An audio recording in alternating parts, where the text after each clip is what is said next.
Good morning, good evening, good afternoon. I am pleased to open the presentation and welcome you all. Our meeting today is aimed at exchanging experiences and views that will help us understand how equality is treated and perceived in physical education. And we will bring you the Polish perspective on this issue. We are researchers from the University of Physical Education in Warsaw and implementing the project Gender in Physical Education Practice, which is founded by the National Science Center. The structure of the presentation will be as follows: research background, methodology, results, and concluding remarks. The research conducted worldwide on the discourses and meanings of gender in the context of physical education lessons shows that the dominant notion of gender is reproduced in physical education lessons. The attitude towards boys and girls is often based on the assumption of biological determinism, which means that physical education lessons are conducted differently in relation to the skills and physical capital assumed by students, and other disciplines and games are understood as appropriate for a given gender. At the same, maintaining specific assumption regarding gender.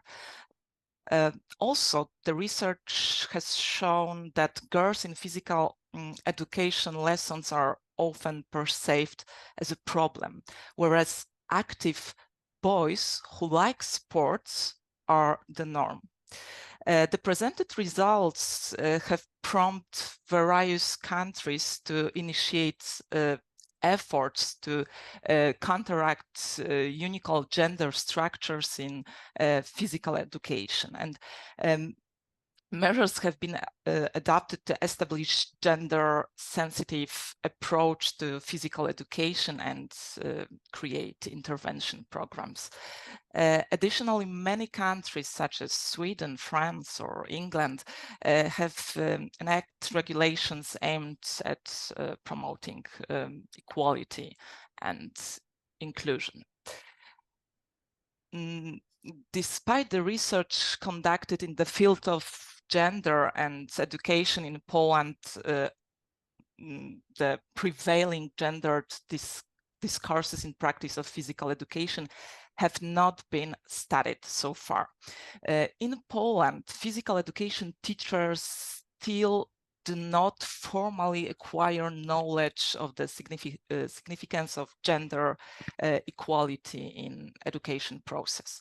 No policies are formulated teaching gender equality in schools, hence analyzing gendered communication during physical education classes in Poland, where no specific gender equity legislation has been introduced, and complements the ongoing discussion regarding prevailing gender structures in physical education. And here is a extract from a physical education lessons conducted as a part of a study on physical literacy using modern technology. So just for a quick view.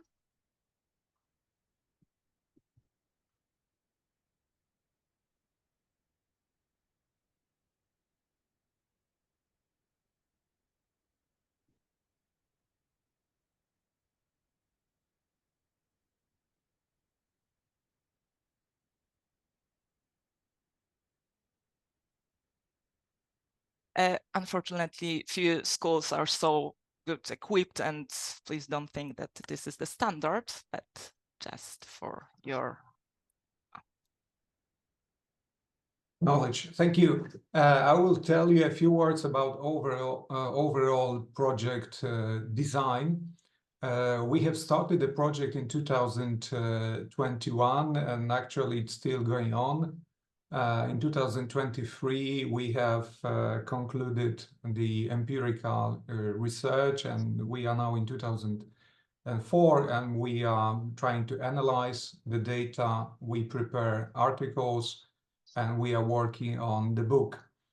And the research design was quite complex, and there was a lot of effort and time put into this research. In 2021, the research started with an observation of PE lessons, units in secondary public school in Warsaw, and about 60 such PE classes were observed. In 2022, we have added focus group interview with students who took part in the classes observed. 2022 and 2023, as you can see, was a busy time, and 3 types of in-depth interviews was carried out. We have interviewed the parents or legal guardians of the students from this observation group.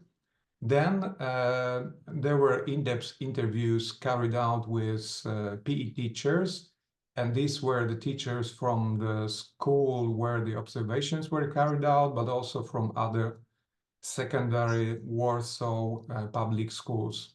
And then there was a small group of school principals we wanted to talk to about how they perceive the role of sports and physical education at the schools, or how do they see PE teachers and their role in the educational system. And in 2023, we moved to the universities that train physical education teachers, and we wanted to talk to them about the gender issues and the place in the physical education teachers training process. Finally, we have concluded the research with a national survey, a telephone interview, nationwide representative sample of secondary school PE teachers, and this is now still analyzed. We can move on. Okay, and a few words about the aim of this part of our research that focused on PE teachers and in-depth interviews with teachers. Our main aim was to get insight into the way PE teachers see gender and its meaning in physical education. And we also wanted to learn about gender-related practices in physical education. So we wanted to know basically what investigated PE teachers think about gender in physical education and what they actually do about gender issues. Participants and methods, there were 37 PE teachers investigated. The sample included females and males working in public upper secondary school in Warsaw. They were quite experienced teachers with over 10 years of experience.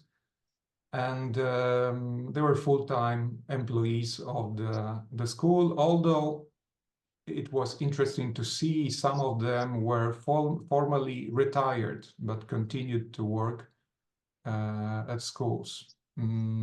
These were face-to-face interviews and online interviews, and they lasted about 1 hour.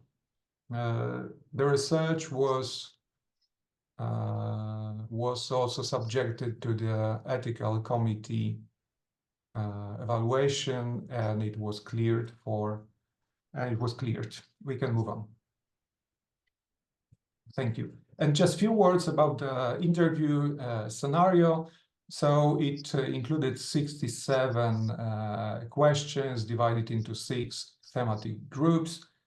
And we wanted to learn about past sport and professional career history of PE teachers, respondents' opinion about regarding the status of PE teachers in schools, how they understand the professional careers, relevance of teachers and students' gender to the course of the lessons, and understanding the concepts and importance of gender equality in educational practice, in physical education and outside of physical education. And I will just start this results part.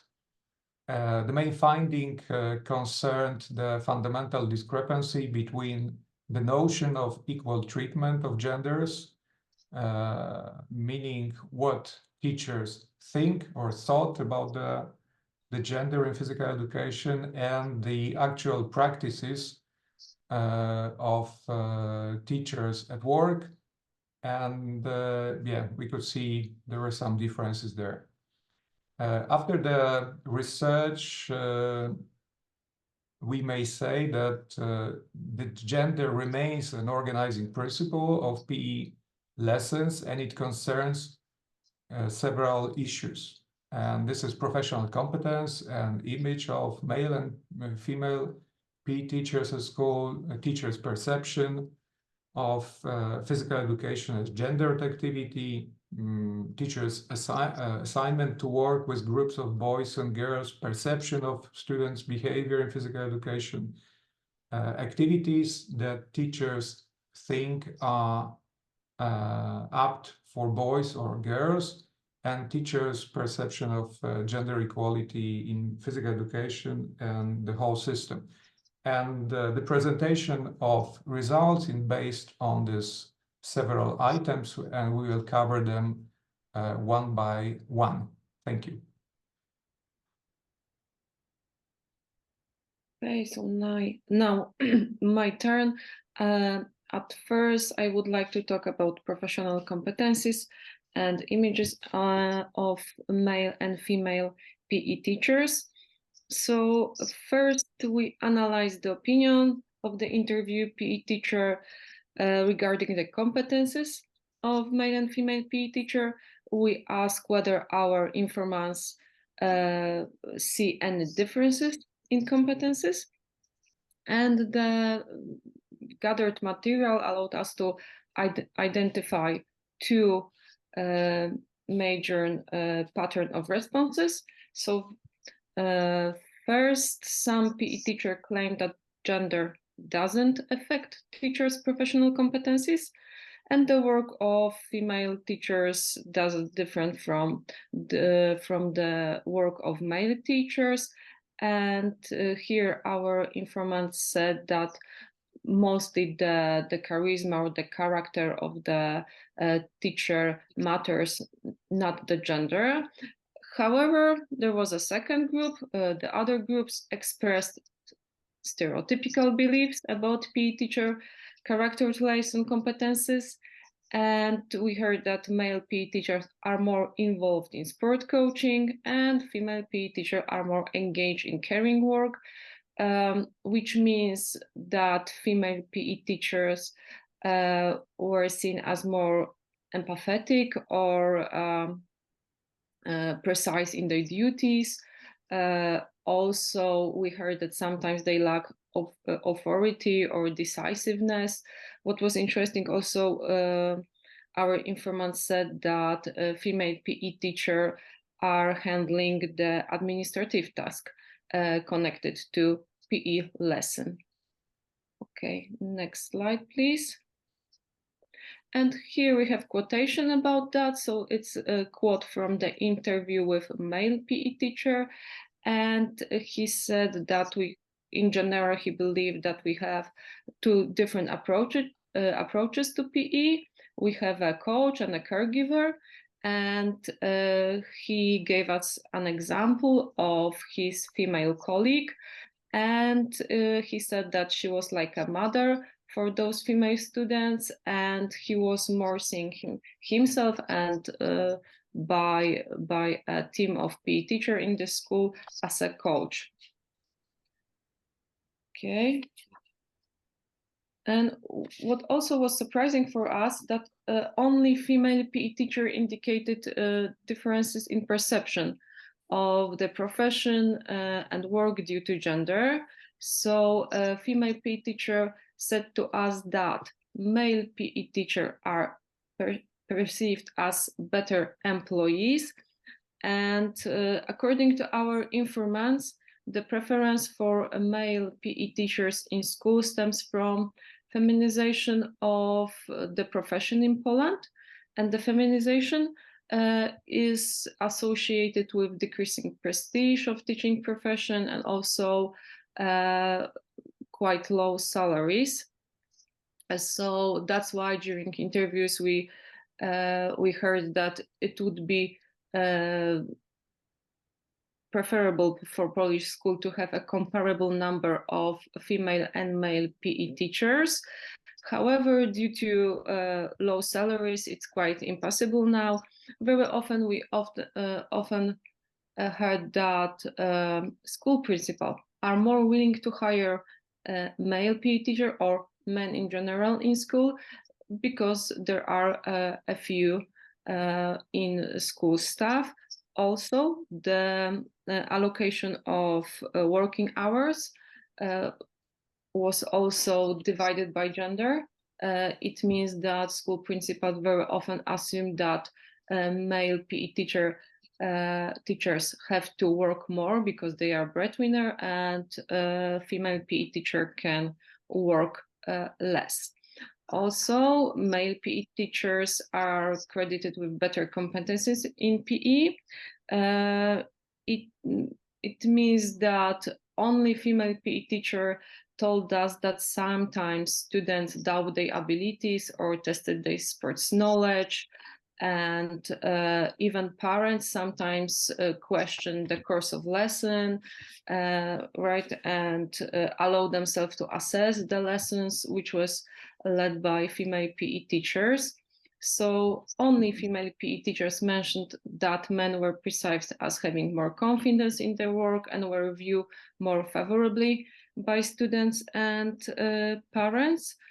And we believe that the dominant position of male PE teachers didn't encourage them to a broader examination of gender relation, and subordinate position in school of female PE teachers and made them more aware of the fact how gender operates in a school environment. And here we have a next quote, I believe. So here is the quotation from the interview with female PE teacher, and she said that a man is perceived differently than a woman, even by a parent. And here is an example from parent-teacher meetings. And our informant believed that with men there probably isn't much discussion as it is with a female PE teacher. Okay, so the next topic was the PE teacher perception of PE as a gendered activity. So we asked our informants whether they believe that being a PE teacher is more like masculine activity. And we ask about it because many studies suggest that, of course, PE as a school subject was historically designed for male students, and it was a way to enforce a dominant version of masculinity, and PE educate mostly boys at first.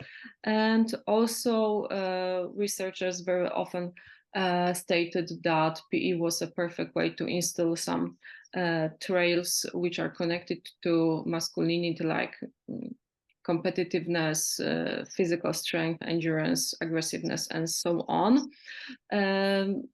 It was surprising that the vast majority of interviewed PE teachers didn't associate PE with masculinity. So, for example, they said that in school there is a comparable number of male and female PE teachers, and that's why we think that they seen masculinity mostly in quantitatively term. And the question about the masculinity of the profession sometimes elicited surprise, because, as I said before, there isn't many male teachers in Polish schools, so that's why we also heard that they haven't thought about this topic before. Also, our informants highlighted the popularity of female fitness activities, and of course, we all know that the sport market industry is changing and it's adopting to meet the needs of women. However, what brought our attention was that our informants didn't talk about a broader social context of sport, any kind of inequalities, gender barriers, and so on. And also they said that they see the necessity of women's work in school in order to conduct PE with girls, and also to introduce those activities or sport disciplines which female PE teachers are more are just better, right? We will talk about this topic later. Some PE teachers say that they are not introducing some activities. That's why female PE teachers are doing that. And the last argument was about the widespread participation of women in nearly all sport. Okay, and next slide, please. And here is the quotation. Male PE teacher is saying that women are pushing themselves everywhere. They lift weights, they ski jump. There are more and more of them, and that's why he also believed that PE is not a gendered activity. So to conclude this part, we can say that the studied PE teachers didn't address broader social inequalities in sport, for example, gender barriers, inadequate coverage and funding of women's sport, or the lack of female leaders and coaches. And such statements suggest that interviewed PE teachers view gender issue in terms of rather equal access than equity or social justice, let's say. Therefore, it appears for us that the informants didn't recognize the potential gendering of the profession. Okay, but we have to remember that the second, much smaller group of studied PE teacher acknowledged that the profession of the PE teacher is perceived as more masculine. However, sometimes they were unable to give us a reason why, but their impression was that it is more masculine. The other argument was that being a PE teacher allows men to have additional employment, which was seen as enabling men to be a breadwinner. It's connected to what I said before, but it also gives us some information about some entrenched stereotypical thinking about labor market and different roles of men and women there. So professional work was perceived as a space where men can prove themselves, and they can have additional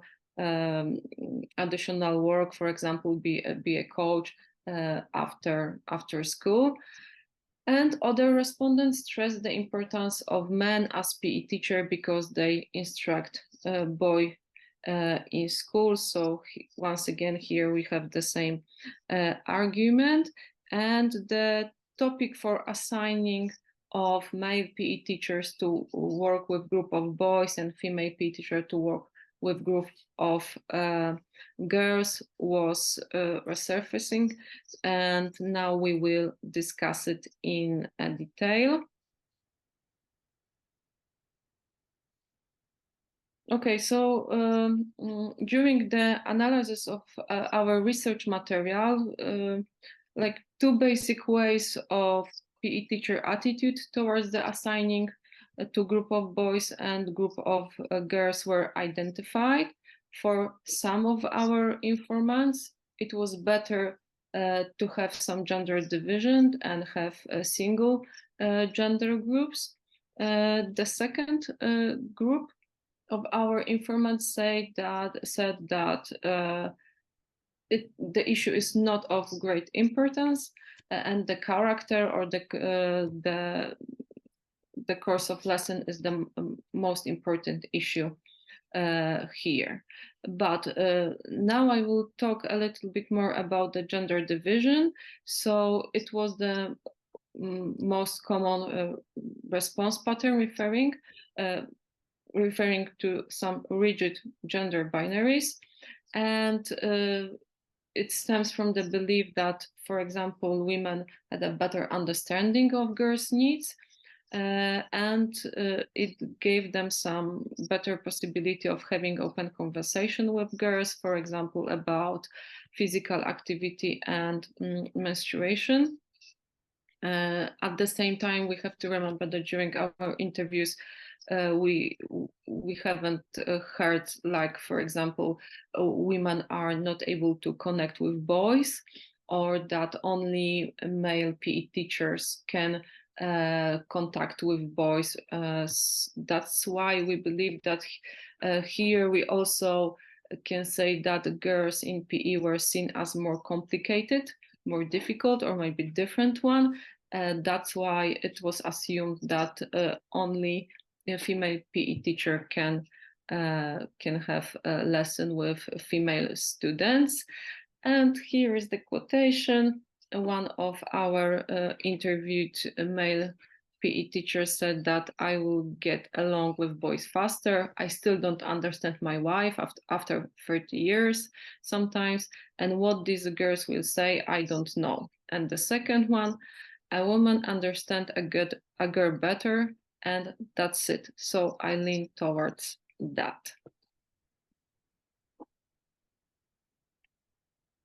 Okay, so now I would like to say a few words about the issue of menstruation and behaviors and practices regarding girls' menstruation, because we believe that this illustrates the discourse of gender difference in PE lesson, and that this discourse of gender difference plays a significant role in the conduct of PE lesson. In Poland, it's quite a common practice that parents can't excuse girls from PE during their menstruation. Also, teacher can allow girls not to participate in the exercise, although they have to be present during the lesson. And sometimes also PE teachers treat girls very leniently.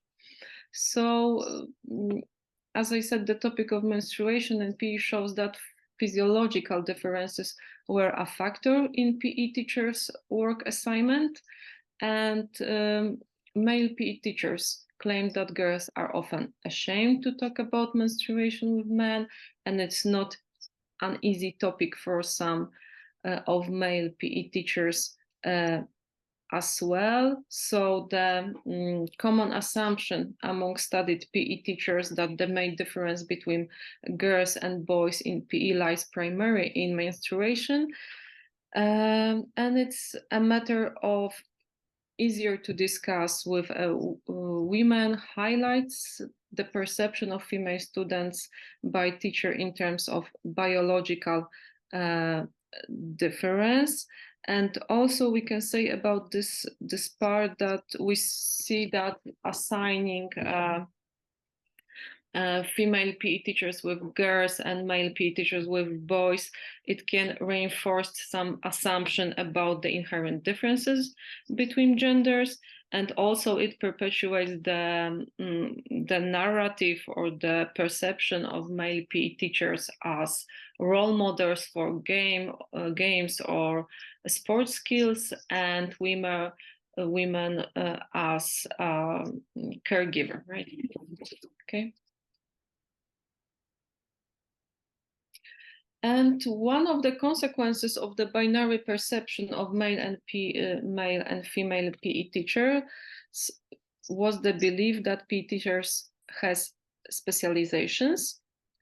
And the interviewed PE teachers assumed that female PE teachers were better at teaching dance or fitness than male PE teachers. And none of the interviewed PE teachers indicated that women possess some kind of superior competencies to teach team sports or disciplines considered masculine.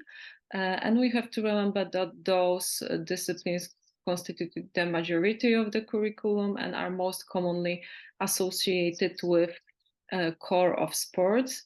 Thus, we believe that our informants gendered specific physical activities. And what's even more important, they didn't perceive their behavior as introducing girls and boys into some specific version of masculinity or femininity, because over the years of learning through who leads some kind of activity, how often they appear in the curriculum, students may acquire knowledge about which activities are deemed as appropriate for the gender, and consequently is a kind of tacit knowledge or hidden curriculum. And here we have next quotations. For example, male PE teacher said that he won't lead fitness or dance classes with girls because he simply can't do it. And also he believed that women feel it better, the counting and the everything. So we see here the discourse of some physiological or biological difference.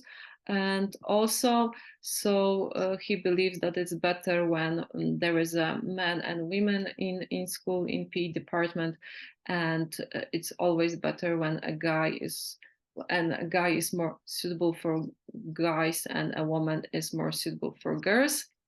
And the second quotation is from female PE teacher, and she said to us that she haven't seen a guy who took up, for example, gymnastics or any kind of individual discipline. They are just introducing students to ball games and team sports and so on. So as is evident from the statements above, it was considered as normal or natural for male PE teachers to not lead this kind of activities which are stereotypically assumed more appropriate for girls or women. Female PE teachers didn't report avoiding any kind of activities during the PE. So although PE teacher differed in this regard, the issue was not considered by them as a part of gender conditioning of the PE teacher profession. The subsequent question to the PE teachers concerned the behaviors of girls and boys during physical education lessons. Example, whom they find easier to work with, and whether and how they motivate their students to participate. And the study teachers often spoke about male students as a much more motivated, better organized, and in turn they said of girls that they are usually shy, need more conversation and understanding, and avoid activities. Although several studied physical education teachers state that it is difficult to generalize about the attitudes of girls or boys in lessons, because students change quickly, and the vast majority indicated differences in the attitudes of girls and boys. The studied PE teachers applied different approaches to boys and girls in physical education. They indicate a desire to meet the needs of both groups. However, they applied a benevolent approach to female students whose attitudes in class are sometimes more challenging for teachers. and they suggested somewhat more lenient approach to girls, which may result in them receiving a less advanced education than boys. And this approach deepens the gap in the level of physical activity between boys and girls. And in extreme cases, such an approach may lead to trivializing lessons with girls as a strategy to respond to their low needs. Teachers also reported that a barrier to girls' activity in physical education is their focus on looking good at school. Girls didn't want to sweat, they were concerned about their makeup or nails done at the beauticians. Some of the respondents expressed irritation and a sense of helplessness due to the inability to change the attitudes of girls. And teachers talked about the attitudes of girls, but did not show an understanding for girls' needs related to maintaining hygiene after lessons or conforming to normative femininity. In their statements, they did not address the social pressure associated with maintaining an appropriate appearance for girls. However, sometimes they encouraged girls to adhere to normative femininity. So teachers occasionally referred to school norms regarding attire, indicating that they were trying to shape what they perceived as appropriate femininity for female students. They seemed not to recognize practices aimed at enforcing appropriate femininity. And none of the respondents addressed the conflicting assumption about sporting femininities and normative femininity. And these quotes indicate that girls' physical appearance is a subject to various judgments, including from teachers. And teachers seemed not to recognize practices that reinforced traditional femininity. They also did not link them to girls' focus on their appearance. And none of the respondents addressed the contradictory assumptions between the traditional version of femininity based on a slim figure without excessive muscles and the athletic physique. This paradoxical approach to femininity or femininity in sports and physical activity has been executively described in the literature. Boys and men, however, don't experience such contradictions between the physique shaped within sports and outside of it. And the broader context related to physical activity and the construction and normalization of femininity and masculinity in sports or physical education was not recognized by the respondents during the interview. Teachers were also asked to identify factors that, in their opinion, lead to differences in attitudes between girls and boys observed during physical education lessons. And the respondents often could not answer such questions, but they were also opinions referring to alleged biological and innate differences between the genders. And the question about the reason for different behaviors showed that teachers use the discourse of gender difference to characterize students' attitude.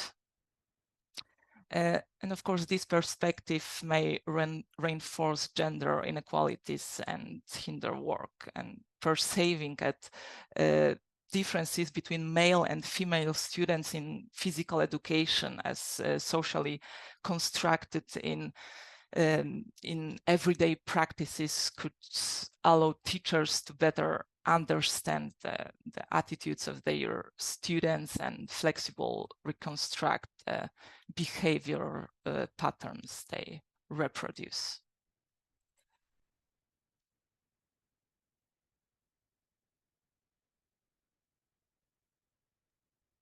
Okay, investigative teachers were quite certain what is good for girls and boys at physical education.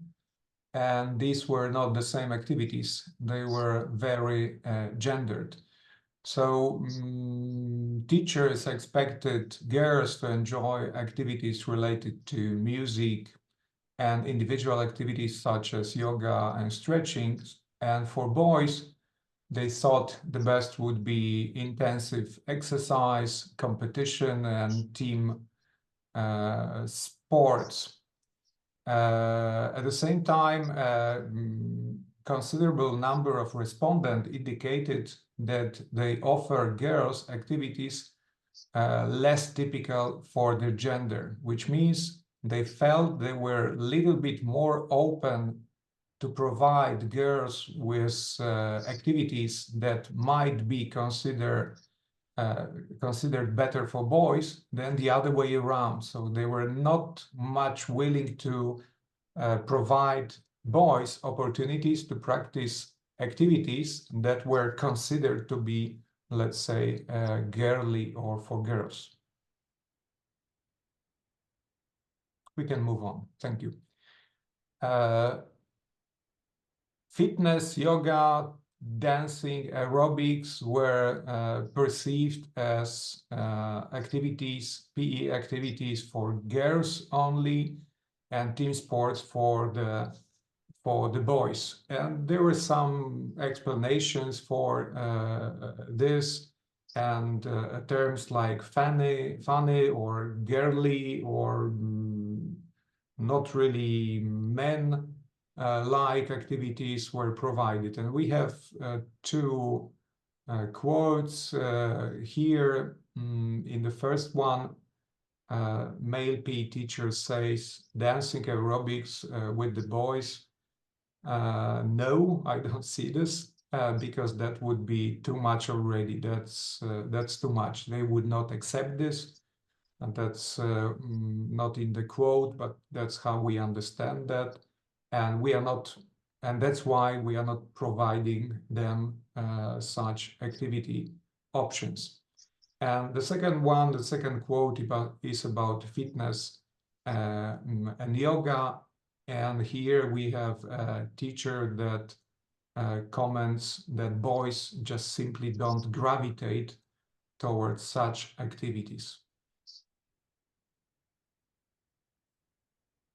The same concerns Nordic walking. We could probably see Nordic walking as a gender-neutral activity, but even with gender walking, our male PE teachers perceived this as a girlish activity. In one of the sentences, I think we avoided this in the quote, but actually the girly discipline was gay-like discipline, like something not really for a 100% man. So we could see a lot of stereotypical thinking in what teachers thought about the activities that are the best for boys and for girls, and even this Nordic walking was perceived as less appropriate for the boys. We can move on. And here are some comments to gender-related activity preferences of our interviewees. Organizing activities based on gender may deprive boys or girls of certain experiences. That's what we feel after this in-depth interviews. Assigning activities based on students' gender demonstrates homogenized perception of gender through a simple binary division into girls and boys. This was quite clear in what the teacher said. The above indicates that beliefs about what activities are appropriate for given gender may marginalize the needs of some boys in physical education.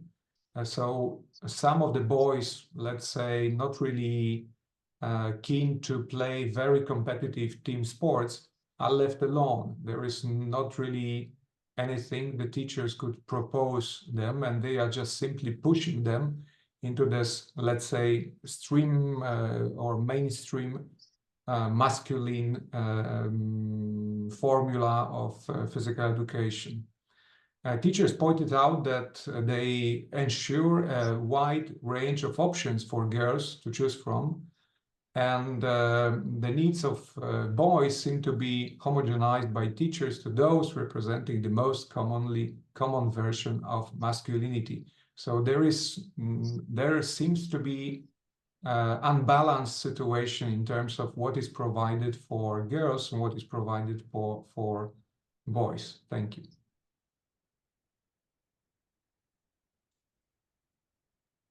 Okay, so now we move on to the teachers' perception of gender equality in PE and educational system. So, so far, gendered practice in PE has been described, and those gender practices were quite subtle, and they were not obvious for our informants.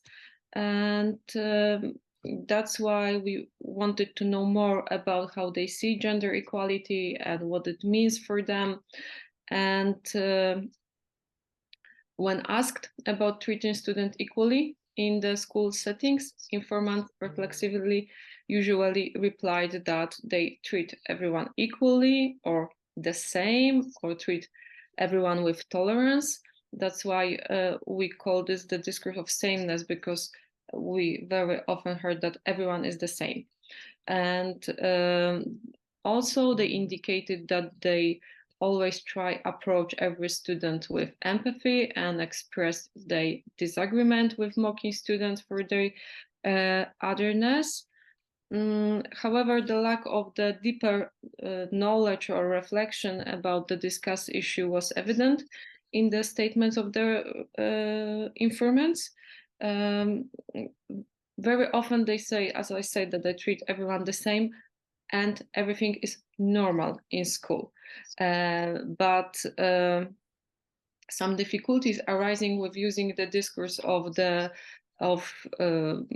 treating everyone the same was evident, for example, in the discussion about different grading criteria for boys and girls, and for when discussing the issue of exemption of girls because of the menstruation. And for example, for one of our informants, the possibility of excusing girls from PE because of the menstruation was the evident form of unequal treatment of all students. Also, the same issue was with different grading criteria for boys and girls. So this issue demonstrates well that the significance of whole issue and importance of establishing what gender equality in PE practice means. And here we have some quotations. So as you can see, very often our informants just gave us some routine assurance about tolerance, about treating everyone equally, but they didn't problematize those issues. And as we all know, treating everyone the same may even hinder aligning some unconscious inequalities, and tolerance is not equal to acceptance. To tolerate someone can imply just endure someone or something. So it's very so there are different terms, but our informants didn't say about that. And here the last two quotations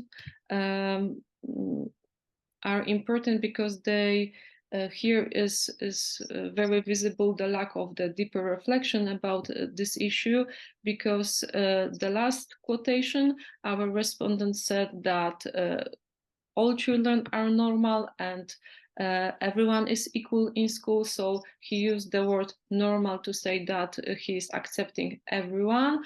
But the third quotation for our informant, it was also very normal in his school, but it meant that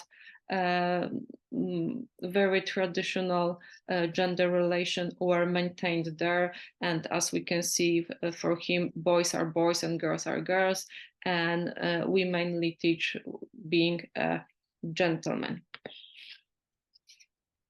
Oh, sorry. Then the teachers were asked whether physical education classes provide an opportunity to promote gender equality. And some teachers stated that physical education classes are a good opportunity to promote gender equality, and they pointed out that they have the same rights and responsibilities. Teachers discuss with students all topics, including difficult ones, equal access to activities, and better students can help weaker ones. For example, boys can modify their behavior toward girls. On one hand, it's of course a lesson in empathy. On the other hand, the question remains to what extent the preconvenience assumption that girls are the ones who need help and boys are the ones to offer it, and fails to introduce students to traditional gender relations and reinforces stereotype of male agency and female helplessness. Another group of respondents claimed that due to the physical nature of the subject and gender differences, gender equality cannot be discussed. They were also opinions suggesting that students should learn about gender equality from parents or in other subjects such as biology. And this statement suggests that differences in biology or physiology prevent the respondents from assuming gender equality. All respondents state that during their education, they did not learn about gender equality concerning the school environmental in general or physical education lessons specifically. However, not all believed that acquiring knowledge in this area or participating in such training was necessary for them. Respondents mentioned that schools and students are tolerant and treated equally, and training would only be useful for older teachers and should be limited to problematic issues concerning students' transgendered gender issues. So they reduced the issue of equal treatment of boys and girls to matters of transgenderism or homosexuality, while omitting several issues. And besides that, we of course we believe that perceiving students through the lens of gender difference, PE teachers fail to understand the complex social mechanism of constructing femininity or masculinity. Okay, and now we move to conclusions. So just a few sentences, the analysis highlights the complexity of gender practices in PE and very subtle practices reinforcing normative gender relations. Observed PE practices contributed to the homogenization of student groups in PE and may lead to marginalization of students requiring more attention. The presented discrepancies indicate that the studied PE teachers rarely recognize gender issues in PE, and our study shows the need for PE teachers to learn how gender operates in school environments and PE classes and the impact this has on students. And next one. Okay. So a lack of knowledge on gender equality in PE could legitimize the status quo and perpetuate inequalities. And the studied PE teacher often employ conflicting discourses regarding gender relation in PE or failed to recognize the complexity of gender relations. In turn, the reliance on discourse of sameness, as we called it, referring to gender equality, hinders the change of the situation. So the sensitivity to gender differences would require acceptance at first and ensuring students equal opportunity and equity in PE rather than just equal access. The study highlights the potential consequences of the lack of policies regarding gender equality education in school. Okay, that's all. So thank you for your attention. Yes, and thank you for your listening. I believe we're able to present the Polish perspective on the gender issue raised in the practice of physical education, and most of all, thank you for the opportunity to talk about it during AIESEP Connect. I suspect there may have been questions in the chat, although I don't know if we have time yet, but I share my screen, so maybe Natalia, can you help me and read?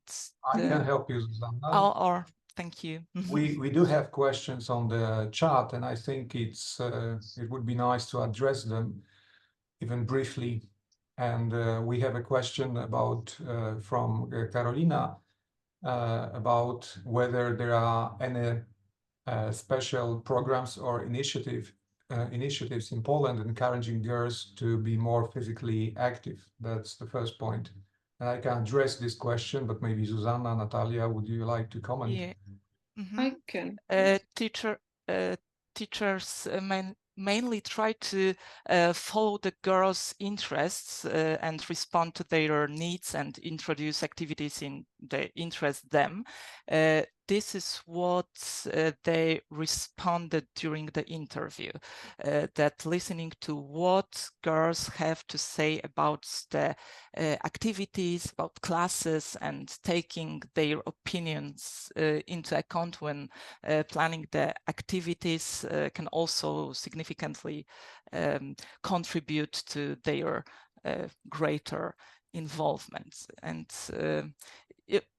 I can point to several programs in Poland to encourage children and adolescents to take up physical activity, but they are currently none in place that are designed just for girls.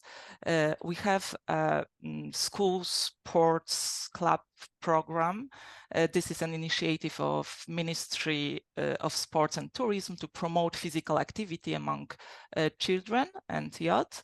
And the program offers financial support to schools to organize additional sports activities, and these classes offer more opportunities in terms of forms of activity. So there are more classes in dance, Nordic walking, or even cheerleading. So there is more interest among girls than in standard physical education classes. All right, Zuzanna, I will continue chairing this part of the presentation. Natalia, would you like to add anything to this first question? Okay, yes, thank you. I can say that during the interviews, when we ask about those special programs or initiatives, we also heard that some teachers were skeptical because they thought that it meant to emphasize that there are some students who are less advanced or worse in PE. And for them, this was also a problem. And also some of them were convinced that if girls don't want to participate in lesson, nothing can change it. So they put all the blame on girls very often, and they didn't see the broader perspective, the social context of PE, and very often only the individual. And they were saying that if girl doesn't want to participate in lesson because of something, nothing can change their minds. That's all. The content is really interesting, and I think it's great to hear such a robust study, and I'm thinking that people might be interested in reading, especially the questions that came in, and maybe they're just short responses through a blog. Yeah, I think we can do this, yeah, of course. Sure. We should keep the time frame, and we will try to address the questions in the chat, and maybe some other way. I would just maybe say there are the questions about also about the cultural determinants and the position of the teacher in general. About the question, there is also a question about programs that educate teachers and whether there are elements of gender equality there, and probably two more here, but I will not take more of your time. Thank you. Yeah, so thank you so much for sharing the research. I know it's been several years and a lot of data and important research as well. So we hope to see you in Finland, and a lot of people who will be watching this recording or listening to this recording can see the links in the recording to other past AIESEP Connects. So I want to thank the presenters for coming on today. Appreciate it. Thank you. Thank you. Risto.